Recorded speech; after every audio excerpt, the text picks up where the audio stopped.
Tras a renuncia de Fátima Abal á alcaldía de Cambados, PSOE e Somos convocaron un encontro para garantir a continuidade do bipartito.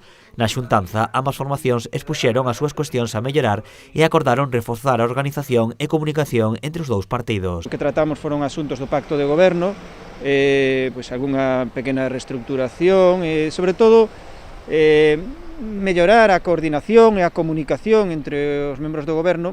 Por lo tanto, entendo que para mellorar é que foi unha reunión positiva, sí. Tiñamos que reunirnos, tiñamos que vernos para aclarar pois determinadas cousas e posicionarnos dunha maior maneira para rematar o mandato como un goberno unido, cohesionado, que creemos que é o que queren os veciños de Cambados, non? Ademais da organización, ambos partidos tamén acordaron reestruturar algunhas áreas de goberno. Que hai algunhas áreas que, bueno, que se tocan, non? Digamos que esa transversalidade, e aí eso non o tiñamos ben aclarado probablemente no pacto de goberno, e foi precisamente o funcionamento, non? E bueno, e tamén a evolución da pandemia o que nos deixou claro que, bueno, que hai algúns aspectos que non tiñamos claro nese sentido e creemos que a partir de agora si o van a estar.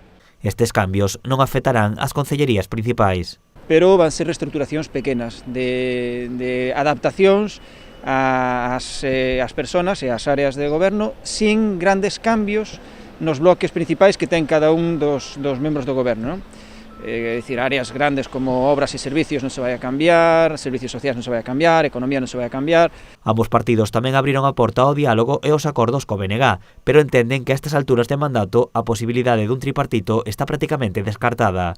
A pesar diso, os nacionalistas apoiarán a investidura dun Samuel Lago que afronta o cargo con ilusión e responsabilidade. Pois moi contento, a verdad, con moito optimismo, con moito ánimo, con moitas ganas de traballar, de facer cousas, asumindo a responsabilidade, que sei que non é pequena, pero afronto de gran gusto, moi honrado me sinto. Samuel Lago tamén agradeceu que Fátima Abal continúe sendo concelleira e destacou o seu traballo nas súas áreas de goberno.